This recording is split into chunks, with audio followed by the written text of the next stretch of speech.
est dédié au conseil départemental.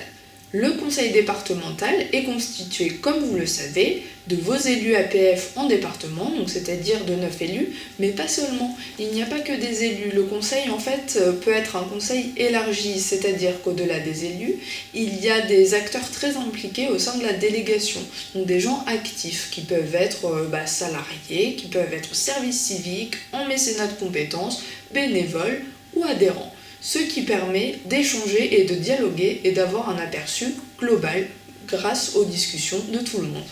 Votre conseil se réunit environ une fois par mois.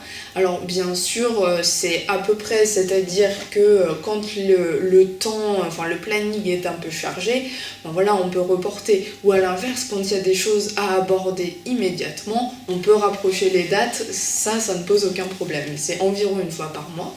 C'est en lien bien sûr avec la direction, donc avec notre directrice ici à la délégation de Chartres, qui est aussi directrice de territoire. Donc plusieurs personnes se regroupent et échangent. Il y a un petit peu un avant-conseil, si on veut, avec un ordre du jour qui est rédigé par le président du conseil et en accord avec d'autres personnes, puisqu'il y a aussi une suppléante, bien sûr, et puis tout ça est relu. Mais l'ordre du jour est rédigé, tous les points sont vraiment réfléchis, tout est très bien construit, et c'est envoyé à toutes les personnes qui participent au conseil pour pouvoir suivre les choses en toute cohérence. Donc ça se passe comme ça, l'avant-conseil, donc qui se réunit ensuite une fois par mois. Il y a plusieurs personnes qui débattent, et pourquoi ?